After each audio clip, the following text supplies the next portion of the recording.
Denver 7 On Demand is brought to you by Ferguson and BAC Appliance Center, the best in bath, kitchen, and lighting for your home. I'm Brian Sanders. And I'm Molly Hendrickson. Here's the latest from Denver 7. Right now, an 85-year-old woman from Craig in northwestern Colorado is recovering from serious injuries. She was walking her dog when a doe attacked her, and wildlife officials ended up killing that doe. Denver 7 reporter Eric Lufer has more from the foothills. Wildlife officials ended up killing that doe because of what they called extremely aggressive behavior. Colorado Parks and Wildlife says the attack happened as the woman was just simply walking her dog in Craig city limits. This just comes a few days after a man was attacked by a moose in Nederland. So it just proves the point here that when you're out enjoying the Colorado outdoors, be cautious. Watch. Never approach moose or attempt to take a close-up photograph or selfie. Unlike most wildlife that will typically run away if approached, moose will stand their ground and often charge if they feel threatened. Colorado Parks and Wildlife posted this video on YouTube just a few months ago, warning outdoor lovers that moose attacks were increasing. But with the recent story of the doe attack in Craig, it isn't just moose we need to be careful around. Wildlife officers say simply don't approach any wildlife, especially females with offspring. That's when they can get really aggressive. Another attack happened in Aspen over Memorial Day. A woman was attacked by a bear, and wildlife officials had to kill that bear. The woman is okay, though. I'm Eric Lufer, Denver 7. The city of Denver is finding a new approach to deal with the homeless crisis in our city. Denver voters recently rejected Initiative 300, which would have removed the homeless camping ban in the city. Our partners at the Denver Post report the city is now making more than $10 million available for shelters to open new daytime services and make shelters more accessible. We're continuing to work with DIA to find out why a senior airport official was placed on leave months before he decided to resign on his own. Robert Kastelitz was the Chief Information Officer and the Senior Vice President for Technologies. He was placed on investigatory leave in February, but wasn't given much information as to why. He told our partners at the Denver Post he doesn't agree with the direction the airport is going, so he decided to retire.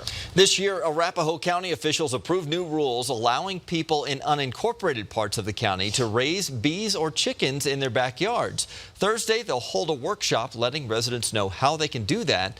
The event will let people know how to get started and learn the zoning regulations. That workshop is at the Arapahoe County Plaza from 6 to 8 on Thursday.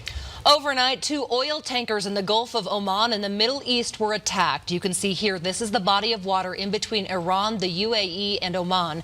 Following reports of these attacks, U.S. crude oil futures rose as much as 4%.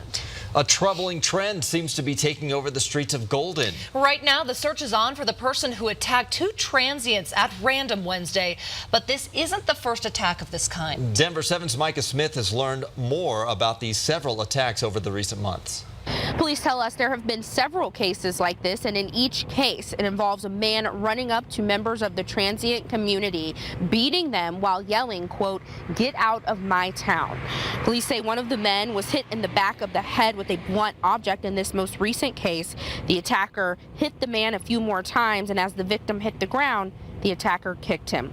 Police say at one point, the other victim crossed the street to get away from the suspect, but the suspect followed him and began beating him as well. Golden police say this crime is similar to another unsolved assault case from January, and we talked to one man who says he too has been assaulted recently. The very words that came out of his mouth is, "I'm going to kill homeless people, get the hell out of my town." We're working hard to find out who he is, and if we are able to identify him, we'll use all means within the law to bring the person to justice. Police say they do have a lead out of Wheat Ridge where a similar crime was committed recently. In the meantime, they're asking anyone who may know who is responsible for this to call the Golden Police Department. Reporting in Golden, Micah Smith, Denver 7.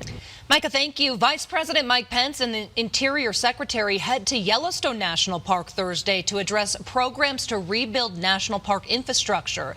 The issue of infrastructure in Yellowstone is always a hot topic. Right now, there's a backlog of work that needs to be finished with no clear plan on how to address it. With temperatures warming up, more and more people are climbing 14ers. Those are mountains that are more than 14,000 feet high. We do have a warning this year, though, because many of our 14ers have more snow than normal. And even with snowshoes, some people are finding themselves in hip-deep snow. Experts say you need to be prepared and know the route. That's the #1 reason people get into trouble, is they think that they can take an easier way. Many of the peaks, Capitol, the Bells, some of the bigger ones out here that people run into every year regularly on, people think that they have an easier way down.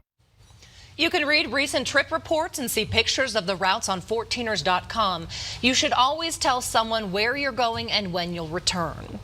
The party lasted well into the night in St. Louis, with fans celebrating the Blues winning the Stanley Cup Wednesday night. They may not have been to sleep just yet. The celebrations were pretty wild, too, because this was the Blues' first ever Stanley Cup win in franchise history. The Blues beat the Boston Bruins in Boston in Game 7 Wednesday. And talk about a turnaround. The Blues were in last place in the NHL in January and fought all the way back to win it all. It's right now going to be a beautiful day, mostly sunny skies. You can see here from Westminster, a gorgeous start, a lot of sunshine, you guys, and a nice one. Early on, 50s and 60s. We're likely going to see, though, by this afternoon, those temperatures climb, and it's going to be a pretty warm one. Warm weather settling in here for the next couple of days. It looks like we'll go from 60s at about 8 to near 80 degrees by 12 o'clock, and then some mid-80s between 2 and 4. 85 for a high in Denver today. Now, there will be a little building cloud cover, slight chance that we're going to pick up a thunderstorm or two today. The real risk of some stronger storms will be likely off to the east of I-25, and that's where you can see in the darker green a marginal risk. The biggest threat would be some larger hail, damaging winds, but again, just a few general thunderstorms expected here across I-25, so some rain, lightning, and thunder. Now, we'll be in the 80s today, closer to 80 tomorrow, so it's going to be today one of the warmest days this week. We're coming off of 3 really quiet and pretty days to that risk, again, of severe weather. Now, tomorrow's risk of strong storms is in almost the same spot. Again, as you get east, closer to Lyman, and then there along I-70 toward Burlington. That's going to be your risk on Friday afternoon. Here on the Super 7 Day, we've got a big weekend here in Denver. Denver 7 is a proud sponsor of Pride Fest, and Saturday and Sunday, unfortunately, there is going to be a chance for a few storms each afternoon. It's also going to get a little cooler for Pride Fest. We're expecting temperatures in the low to mid 70s both Saturday and Sunday. This as a cold front rolls through. We're tracking that later tomorrow. It will be pretty quiet in the early morning hours, but there will be that chance of storms each afternoon. Looks pretty good, though, so far. Early Sunday morning for the parade. Low 70s and then mid 70s on Monday. More 80s, you guys. So the first of our 7 day and the last of it in the 80s. All right. Fingers crossed the rain doesn't hold off all the events this weekend. Thanks for watching this Denver 7 Now update. Make sure you check back here later today for another update and download the free Denver 7 app for breaking news and alerts. Have a great day.